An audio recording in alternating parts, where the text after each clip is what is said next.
वालेकुम दोस्तों, मैं हूं मोहम्मद आज़म एडवोकेट और आप देख रहे हैं हमारा यूट्यूब चैनल लीगल इन्फॉर्मेशन। दोस्तों, आज हम बात करेंगे कि ऐसे कौन से मुआहदात हैं जिनको सिविल कोर्ट के ज़रिए से तामील करवाया जा सकता है या जिनके खिलाफ तामील मुख्तस का दावा सिविल कोर्ट में दायर किया जा सकता है। तो इसके लिए हमें पढ़ना पड़ेगा section 12 of specific relief act 1877। तो आइए देखते हैं दोस्तों, सेक्शन 12 हमें क्या बताता है। Cases in which specific performance enforceable except as otherwise provided in this chapter उन माँ सवाए उन दीगर तरीक़ाकार से जो इस चैप्टर में बताए गए हैं, the specific performance of any contract में in the description of the court be enforce. Court जो है वो अपनी सवाबदीदी इख्तियारात इस्तेमाल करते हुए इन मुआहदात को इन्फोर्स कर सकती है। वो कौन से मुआहदात हैं, उसके लिए 4 क्लॉजेज हमें दे दी गई हैं। तो आगे बढ़ने से पहले हम समझते हैं कि जो मुआहदा है वो होता क्या है। देखें दोस्तों, जब भी हम कोई इकरारनामा करते हैं, कोई मुआहदा करते हैं, तो उसमें 2 पार्टीज़ होती हैं, ए और बी। अगर ए घर बी को सेल कर रहा है और बी एग्री कर रहा है उस घर को परचेज़ करने के लिए, तो ए पे लाइबिलिटी है कि वो ए जो है वो अपनी जो पैसे हैं वो बी से लेने के बाद उसकी मलकियत जो है वो बी के नाम मुंतकिल करे। अगर ए घर की मलकियत पैसे लेने के बाद बी के नाम मुंतकिल नहीं करता, तो बी के पास इख्तियार है कि वो सिविल कोर्ट में तामील मुख्तस का दावा ए के ख़िलाफ़ दायर करके उसकी डिग्री हासिल कर सकता है और उस घर का पोजेसन ले सकता है। तो आइए दोस्तों आगे बढ़ते हैं, इसकी क्लॉज ए पढ़ते हैं। When the act agree to be done is in the performance wholly और पार्शली ऑफ अ ट्रस्ट। ऐसा एक्ट, ऐसा अमल जो करने के लिए दोनों पार्टीज़ एग्री हों मुकम्मल तौर पे या निस्फ तौर पे ऑफ अ ट्रस्ट के मामलात में। देखें, इसमें सिंपली ये कहा गया है कि कोई भी ट्रस्ट के मामलात होंगे, ऐसा मुआहदा जो ट्रस्ट के बाबत होगा वो इन्फोर्सेबल होगा, वो सिविल कोर्ट से उसकी इन्फोर्समेंट करवाई जा सकती है। लेकिन इसकी एक सूरत ये भी हो सकती है कि अगर ट्रस्ट के लिए एक 10 एकड़ की ज़मीन जो है वो दी गई है ट्रस्टी को, तो और उसके एग्रीमेंट में जो है वो टर्म्स एंड कंडीशंस ये लिख दी गई हैं कि 5 एकड़ से ज़्यादा वो ये ट्रस्ट की ज़मीन से 5 एकड़ से ज़्यादा वो लीज़ पे नहीं दे सकता। तो फिर जो टर्म्स एंड कंडीशन है उनकी वो ब्रीच नहीं कर सकता, वो 5 एकड़ ही लीज़ पे देगा, इससे ज़्यादा वो नहीं दे सकता। तो बी क्लॉज पढ़ते हैं, वो क्या कहता है। When there exist no standard for ascertaining the actual damage.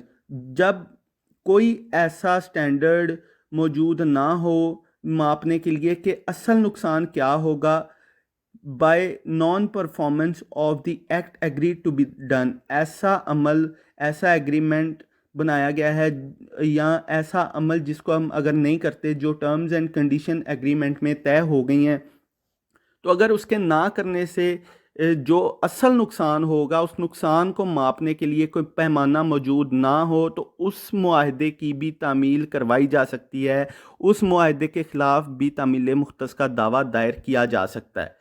तो इसको एक्सप्लेन मज़ीद करते हैं। इसको एक्सप्लेन करने के लिए इसकी हम जो इलस्ट्रेशन है वो पढ़ते हैं। A agrees to buy and B agrees to sell a picture by a dead painter and 2 rare china vases. A may compel B specifically to perform this contract, for there is no standard for ascertaining the actual damage which would be caused by its non-performance. देखें, A जो है वो B को एक dead painter की जो नायाब हो चुकी है, पेंटर की जो पिक्चर है वो नायाब हो चुकी है, वो बेच रहा है। ए बेच रहा है बी को और बी एग्री कर रहा है वो बाय करने के लिए। तो अगर ए बाद में मुकर जाता है, वो बी को वो पिक्चर सेल नहीं करता, तो बी के पास इख्तियार है कि वो सिविल कोर्ट में तामील मुख्तस का दावा दायर करे और ए को कंपेल करे कि अब वो उस जो उनका एग्रीमेंट हो गया उस पिक्चर की बाबत, तो उसको बी को जो है वो ए पोजेशन उस पिक्चर का दे दे, क्योंकि अब वो जो पेंटर है वो डेड हो चुका है और जो पिक्चर है वो उसने अपने हाथों से बनाई है, तो वो अब उस तरह की सेम पिक्चर कोई और तो नहीं बना सकता। वो पिक्चर जो है वो नायाब हो चुकी है, तो इसलिए बी के पास इख्तियार है कि वो सिविल कोर्ट में दावा दायर करके ए को कंपेल कर सकता है कि वो तस्वीर जिसकी बाबत एग्रीमेंट हुआ है दोनों के दरमियान, उसका पोजेसन वो बी को दे। तो आइए दोस्तों आगे पढ़ते हैं। इसकी जो क्लॉज सी है, when the act agree to be done is such that pecuniary compensation for its non performance would not afford adequate relief. ऐसा एग्रीमेंट, ऐसा एक्ट अगर उसको ना करें तो उसके मुतबादल में अगर उसको पैसे दिए जाएं दूसरी पार्टी को, तो वो काफ़ी रिलीफ नहीं है, पैसे उसके नॉन परफॉर्मेंस के लिए काफ़ी नहीं है। जैसा कि मिसाल के तौर पे एक प्लॉट है, किसी कॉलोनी में प्लॉट है, किसी जो फ्लैट है, या कोई ऐसी जगह है जो बहुत मतलब रेयर है और उसकी वैल्यू बहुत ज़्यादा है, तो ऐसी जगह पे अगर कोई प्लॉट है या कोई भी प्लॉट है, बिलफर्ज कोई भी प्लॉट आप ख़रीदते हैं, तो प्लॉट का मुतबादल प्लॉट नहीं हो सकता, या प्लॉट का मुतबादल पैसे नहीं हो सकते, क्योंकि हर प्लॉट की अपनी एक वैल्यू है। हर प्लॉट का हदूद जो अरबा होता है वो अलग होता है, उसकी अपनी हर हर प्लॉट की अपनी वैल्यू होती है। प्लॉट के बदले प्लॉट नहीं दिया जा सकता, लिहाजा क्योंकि वो इमूवेबल प्रॉपर्टी है तो उसकी भी जो परफॉर्मेंस है वो हम सिविल कोर्ट के ज़रिए से करवा सकते हैं।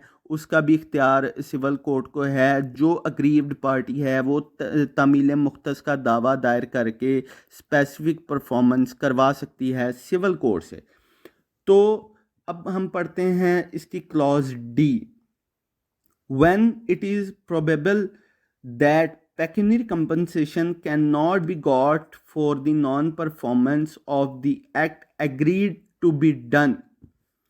अब इसमें क्या कहा जाता है जी कि when it is probable, जब ये अमकान हो that के pecuniary compensation जो पैसे हैं वो हासिल नहीं किए जा सकते, cannot be got for the non performance of the act agree to be done, उसके मुतबादल में कि जो हमारे जो पार्टीज़ के दरमियान एग्रीमेंट हुआ है, अगर उसको नॉन परफॉर्मेंस उसकी की जाए, उसको उस पर अमल ना किया जाए, जो टर्म्स एंड कंडीशन एग्रीमेंट में तय हुई हैं उस एग्रीमेंट को लेके आगे ना चला जाए, उस पर अमल ना किया जाए, उसकी तामील ना की जाए, और अगर उसके मुतबादल में पैसे दे दिए जाएं, तो ये अमकान है कि वो पैसे नहीं लेगा या पैसे नहीं दिए जा सकते।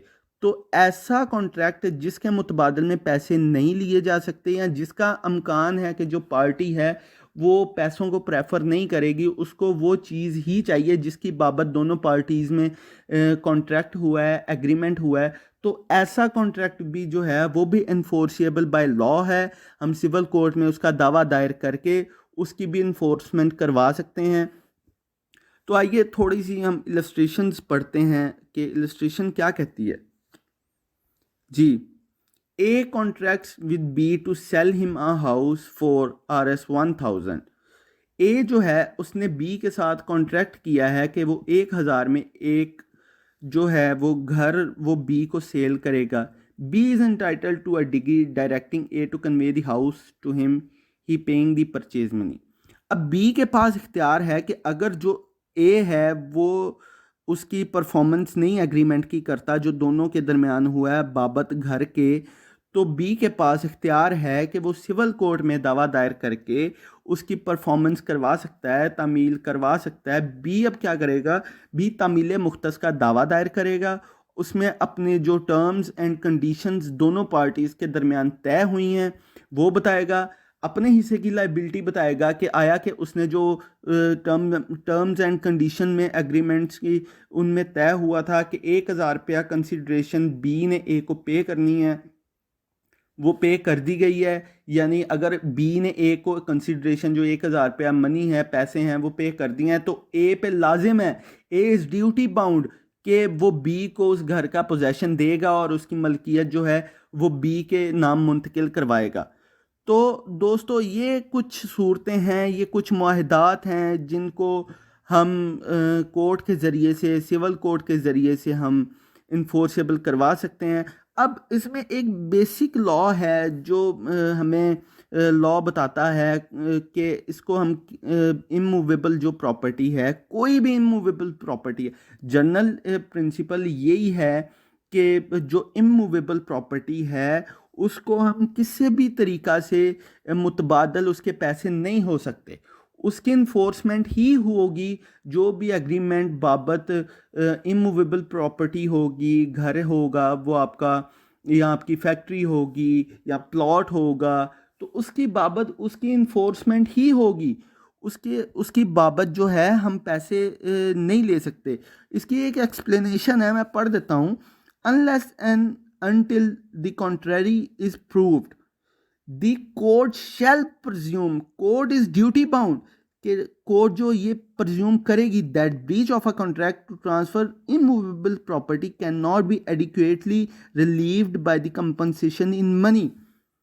कि अगर ऐसा एग्रीमेंट होता है दो पार्टीज के दरमियान कि जो इमूवेबल प्रॉपर्टी की बाबत है, तो उसके लिए जो है वो कोर्ट इज़ ड्यूटी बाउंड कि वो प्रज्यूम करेगी कि उसकी बाबत जो पैसे हैं वो काफ़ी रिलीफ नहीं है पार्टी के लिए।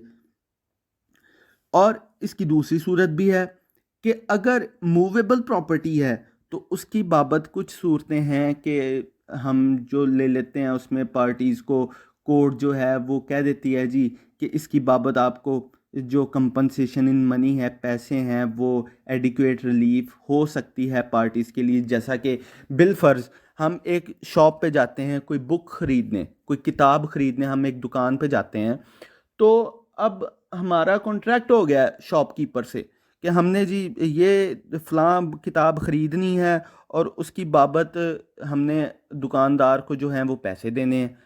दुकानदार ने हमें किताब देनी है, हमने उसको पैसे देने हैं। लेकिन जब वो अपने स्टोर में जाता है या किसी रैक में देखता है तो वो उसके पास वो किताब उस वक्त मौजूद नहीं है जब आप ख़रीदने आए। तो उस बाबत वो आपको आपके दिए हुए पैसे जो हैं वो वापस कर सकता है कि भाईजान मेरे पास ये अवेलेबल नहीं है, आप कहीं और से ले लें। तो इस सूरत में जो है कंपनसेशन इन मनी वो एडिक्वेट रिलीफ हो सकती है। बाकी जो है इमूवेबल प्रॉपर्टी उसकी बाबत जो है वो जनरल प्रिंसिपल यही है कि उसकी जो इन्फोर्समेंट ही होगी, वो कंपनसेशन इन मनी जो है एडिक्वेट रिलीफ नहीं है। हाँ, एक्सेप्शंस हो सकती हैं, सूरतें हो सकती हैं, वो आगे जाके हम डिस्कस करेंगे। बाकी ये आज का जो टॉपिक था वो हमारा मुकम्मल हुआ। अगर दोस्तों आपको मेरे लेक्चर्स एक्सप्लेनेशंस अच्छी लगती हैं तो आप काइंडली मेरा जो चैनल है उसको सब्सक्राइब करें, लाइक करें, कमेंट करें और शेयर करें।